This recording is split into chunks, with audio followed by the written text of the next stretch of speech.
if anyone else from any other country was to see how the citizens feel about America, not just the citizens, but more specifically the Black citizens, so-called citizens feel about America, then, we could get a better picture of what's really going on.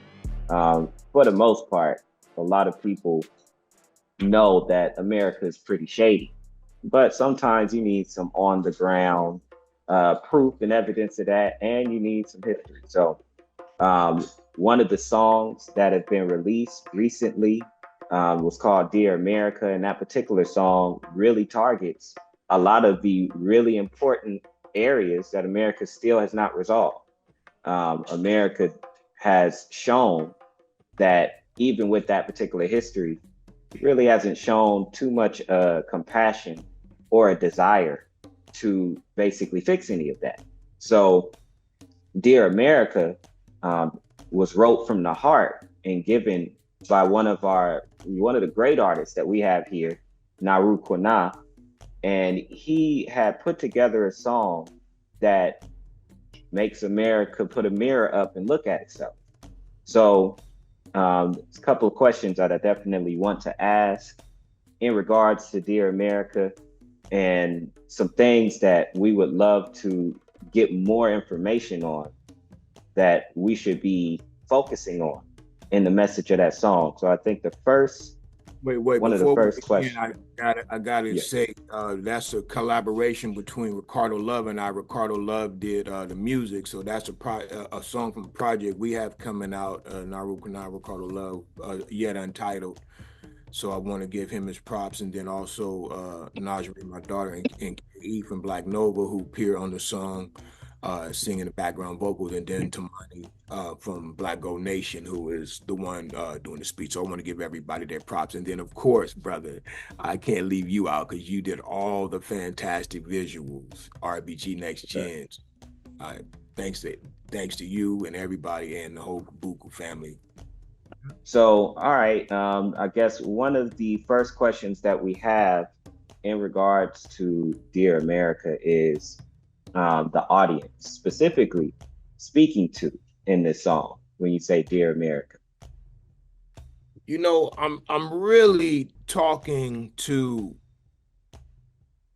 everyone, but specifically politicians, people who are deep into this capitalistic system, who think that America is the end with all, the greatest, place in the world, who have somehow forgotten its history or have amnesia about it or something, like, do you guys remember that there were people here Yeah. before, you came here? This was not called America. Do you remember that you stole people to come over here and work? And so, how is that great? I don't Yeah. understand how that is considered great by anyone. And also, they haven't giving us our just due for the work our ancestors did 400 years, like I say in the song. Like, where's our reparation? All the things that were promised. So our money is slave owners are on it. It's just like the anthem, like you play that third verse in the anthem, and you can hear the disdain for our people. And so when the flag was created, we were enslaved people. So America has never been a safe place for so-called Black people, stolen Africans, and even Africa is a word that, might not even be correct. People were more tribal, had their own name. So just really trying to speak to the folks who are trying to eliminate history right now, in places like Florida and Texas, who are just trying to take out information out of the schools, saying that we don't want our children to feel bad because of the history of America. I'm like, well, So you're not going to teach them. You're just going to allow them to think that everything's okay. None of these things happen, Yeah, and we know that history can be erased. Books can be yeah, banned, burned, and all of that. We've seen that historically. So I just wanted to be part of that. It's like, well, I haven't forgotten. And if you don't know, maybe you should go do a little research about this place you call America. yeah. That's definitely the vibe I get from it, and that's definitely what I feel when I hear the song, you know, because like you said, when it comes to all of the different uh, Babylon and Timbuktu, and just knowing that history of them going over there, burning our books down there in Timbuktu, and Dead Sea Scrolls, just so many things that they've hidden from us. But that definitely feels like that is to get the attention of a lot of these policymakers who have that type of control. And they of course have their when you hear about Juneteenth and all of that, they have their little retorts to try and say, oh, we've done things, affirmative action, what about, we did pay back the slaves, or, they'll try. But this song is a very clear reminder on all of those points that you had mentioned in the song, that shows that that hasn't been dealt with yet, and that's something that I think most of us, especially Black people, can connect with, at least the ones that have suffered and gone through a lot. So I think my next question would be, what is the most important message that you want people to get out of the song? Because I know you're really getting the attention of a lot of these authority figures. What's the most important message that they should give them? I don't really know what is the most important message. I'm gonna be honest with you. What the Okay. most important message is, I think it might be different for everyone. Okay. And like I tell people, I didn't write this song by myself. The ancestors be using me as a vessel. I'm not really sure exactly what the purpose is or they're using me for this song. Um, I know that something was telling me put this out before the election, so Yeah. just really a driving force to put it out. And this song has been recorded for a while. I'm gonna say some Mm. years. To Okay. be honest, it's not a new song. It's a project that we had for a while, but something with just saying, hey, put that song out now. Don't wait for the whole project. It's time to put it out now. So I kind of listen. I feel like the ancestors. I'm in tune with the ancestors, the Most High. Whatever the spirit you want to call. And I try to just listen and be guided. And like obviously I'm not a perfect person. I make mistakes. I do all kind of things, but the message is not always just from me. I just want to let people know that this message is coming from a deeper source. And just the visuals you added to it really speaks to people a lot. And I think it even changed the what people could get out of it. The visuals are always very important. That's why I wanted to do a video as well. Just one thing to listen to the song, it's another thing to see those powerful images that you added that really drives the message home. It's nothing like seeing it. Like you Yeah. think about how back in the day, we would talk about how the police were brutalizing our communities and doing this, and people like, oh yeah, yeah, yeah, until cell phones came out and people started taking pictures and you started really seeing it, like it really struck home. We've seen, the George Floyd, Oscar Grant, those type of things. Rodney King, I believe, was probably the first one we saw in video with the police beating a brother down, and before they were like, oh no, you guys are exaggerating. And now like when they see videos, it's almost to the point now where's the video? Do you have video of it? We don't believe you Yeah. live video now. It's like So, we're in that technology framework. So we have to, attach visuals when we can to augment the information we're trying to share. So that's kind of what it is. But for me, what the most important thing for me is to start a conversation. I want Yeah. people to talk about it. I just want to have a conversation. I've had a few conversations with people, mostly all positive. I think a couple of people said, well, black people are the original people, and here in what we call America. I'm like, well, I was referring to the people who are actually here when the colonizers came and whose land they took away. I mean, I'm not really trying to debate about, if we are the original people. And if we are, then everybody under us are our children anyway. So what's the difference? But Yeah. that's the Exactly. conversation we've been having. So Yeah. Okay. Okay. So I think that makes sense, because I could definitely feel a lot of people taking a lot of messages out of it, because I think it hits some very, very important points. I think when you said, we out of order, y'all, I mean, the world is sick, you could see the metaphor of that, you mm, know, because of course, COVID just happened, you know, and so we know the world was like literally sick in quarantine. But then, of course, that's really more so addressing the sick thoughts that a lot exactly, of people have. exactly And the mental, exactly.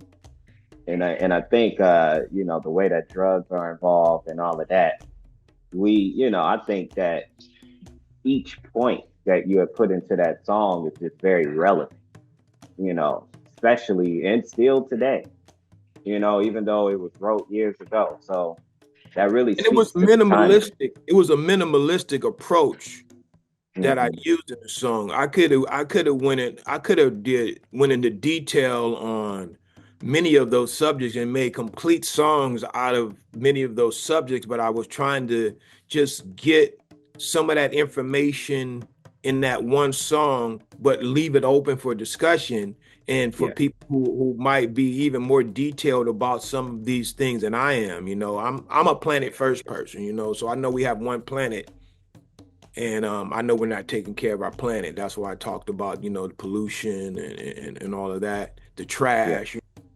that's happening on our planet. But if we don't take care of this planet, we don't have a spare planet somewhere we can go jump on. I know they building these spacecrafts and everything trying to get up out of here, but Hmm. they will be taking us. So we got to try to take care of the planet. I feel like that's our primary job as human beings, just to Yeah. take the planet. And if you're against that, then you're not standing on the righteous side. Yeah. Yeah. I agree. Yeah, I totally agree. Yep, I think all right. So my next question is, why is it so important that we know America's history? Because there's a lot of historical facts you put up in there. So why is that so important? Well, like I said, I feel like they're trying to erase Yeah. what happened here, and it's just really shocking to me that some of these laws have passed where teachers are being vilified for teaching truth, to even broaching the subject of enslaved black people or the colonization or the wiping out of the native people here. I just recently saw Biden come out and apologize to the native folks for the schools that he put the children in, took them away from their home to indoctrinate them into American thought process and take their language and their customs away. Wow. Hundreds of thousands of natives. That was the first time I had heard that. There's always so much more information. It's like, wow, that I didn't realize that's happened. They actually took them away from their families and put them in these boarding schools and didn't allow them to speak their language, just like they did us. We were just enslaved. They didn't allow us to speak our language, our ancestors, I should say, and So, similar thing done to the native people here, and we can see the results. They've been almost, completely decimated, from their space, or given the worst the worst territories when they were taking care of this beautiful place. I mean, this place we call America is a beautiful, beautiful place, and I believe they know the value of the land, Mhm. and that's why they came and took it and did what they did. But they're not caregivers of this land. They're not taking care of the planet. Mhm. So these people and our ancestors were in one with the planet, not destroying the planet, taking what they needed, only what they needed, not taking more than they needed, and giving back and planting and harvesting and just in line with nature. So we out of balance, man. We're out of balance here. Yes, sir. Yeah, that I could definitely feel that because when we do go down the history of at least our people here in America, you hear the Japanese got some form of reparations. you know, you hear America participated in the reparations of Germany, you know, and then of course, um, the Indians, they had claimed that those reservation camps were supposed to be reparations for the Indians. And then, and that's so interesting that Biden, I didn't even know that. I didn't know Biden actually apologized about that. So Yeah, that's very interesting because I mean, I remember, um, and going to school, they would speak about the reservation camps. They spoke about the reservation camps that a lot of Indians had got back, but some books would at least admit to the fact that they were still trying to indoctrinate a lot of those children into American custom because they felt that the Indians were savage, you exactly. know, And they're and not even so Indians. That's the weird part. Like Christopher Columbus thought he was in India. He called and that's the them crazy part. Indian. That's why I call them natives, because they're tribal people. They all have different names. They don't have. I don't even believe they might have looked at themselves as one people. Like just like in our where we come from, quote unquote Africa.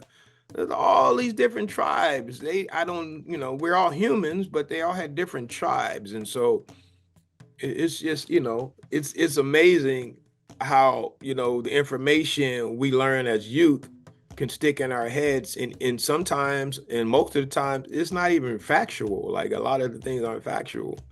So, Yeah, just what's interesting, in the Nation of Islam, we actually had got a little bit history on the Indians.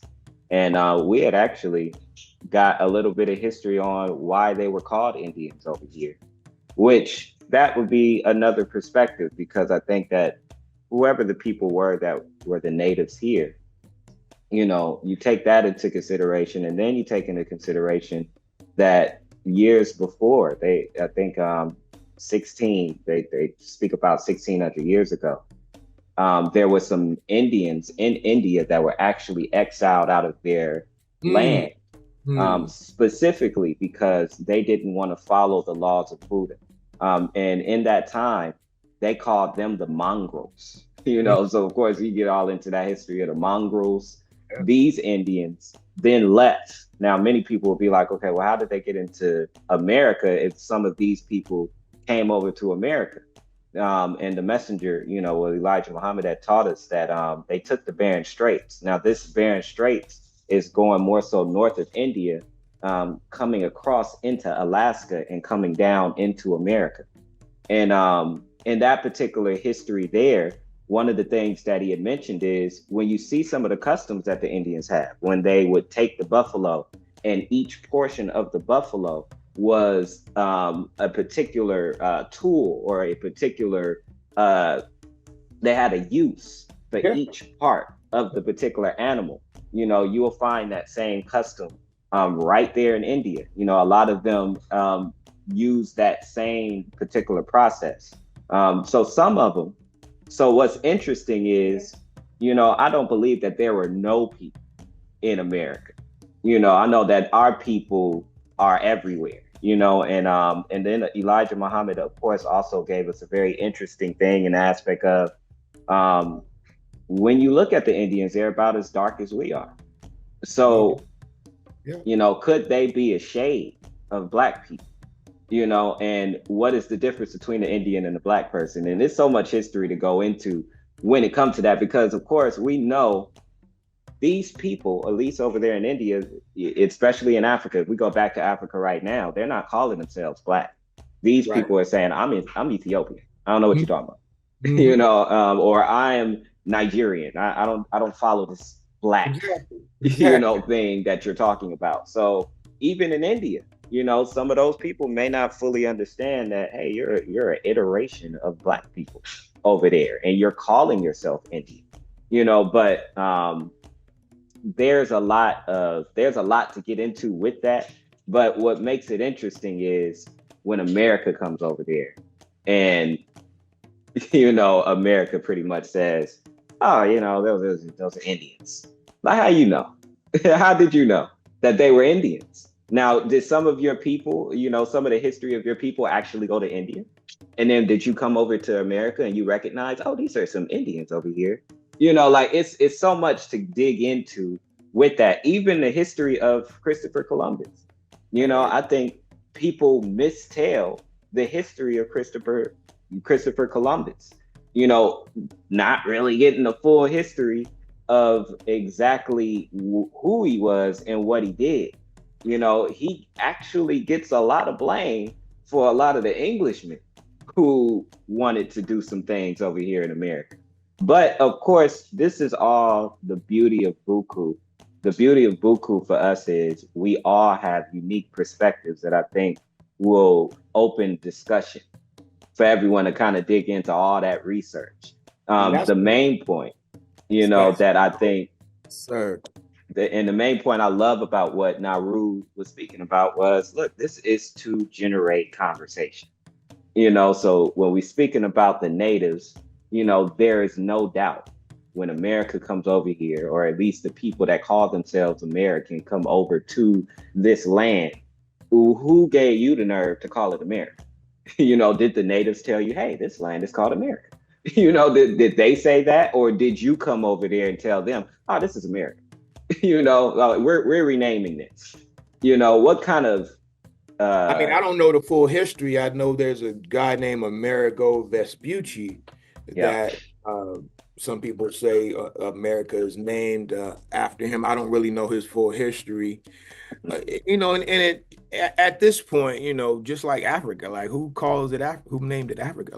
Like it's really no lines. If when you look at the planet, there's no lines dividing the planet. It's actually Yeah. one. But they Hmm. make these maps with these lines and these territories.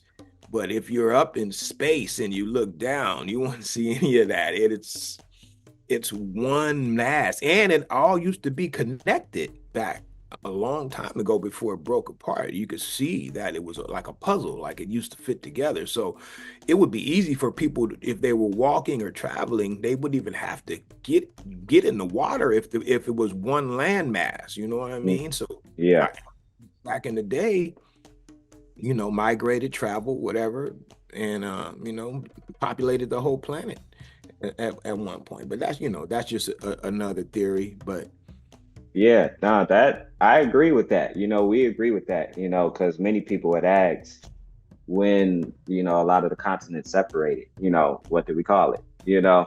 And then why? Why was those different spaces given to different people? I think it's a lot of great information to get into with that. But I want to go ahead and ask you my next question. Now, this is be something that you'll have a lot of people that have a lot of pride in America. Like a lot of people that have pride in America and pride in the American history and love America. They would ask a question of, do the bad of America outweigh the good? I'm a firm believer in not believing that the ends justify the means. I don't believe in that concept. And I know a lot of people would say that. And I know there are people who are dying to get here in America. I know America, because of its policies and politics and how it's been able to control land masses and resources, it's one of the richest places on the planet at this point. But how? How did it get that? Through death, through destruction, through having armies, that could go and decimate countries. So I don't feel like the end justify the means. And the reason I'm still here, I think, is just because my ancestors helped build this place, and I still feel like we're owed something. Yeah.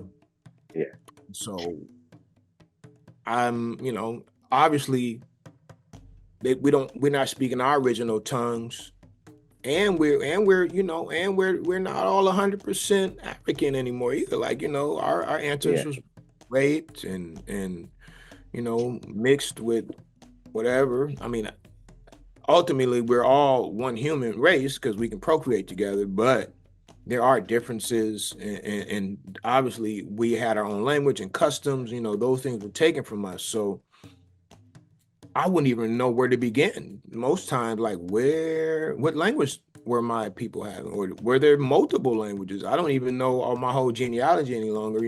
That's the sad part. So Yeah. the name I have, Naru Kwina, is not my original given name here in this place called America. I asked the ancestors for a name that fit me better about 30 years ago, and my name came to me in a dream.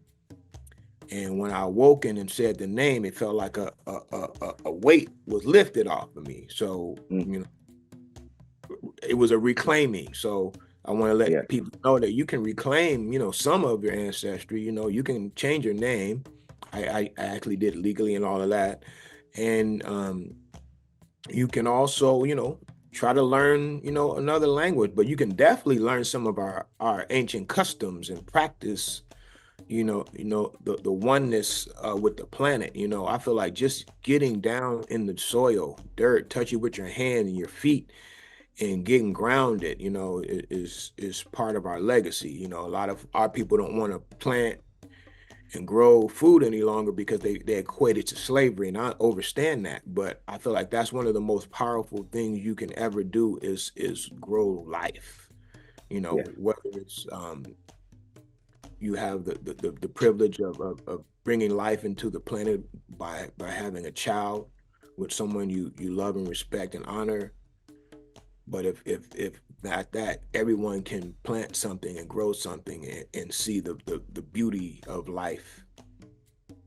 Yeah. But more so, I don't really call myself American because I know that this is not really the true, let's say, the true way this planet is supposed to be working in this area we're in. Yeah. It's covered with concrete and wires and all. It just takes away from our connection to the planet. I don't feel like this is the natural way we're supposed to be living. So as much as I can, I try to get out to the trees and close to the water, and definitely, planting food and growing food, and just, going out in nature and, looking at the birds and the bees and the hummingbirds, and, Yeah. just connecting with the beauty of the planet. Because, if I don't do that, I feel like, man, I'm like, what am I here for? I'm like, I probably wouldn't even want to be here because there's so much craziness going on. But I always want to remind myself that this is a short passage of time in our history. America is very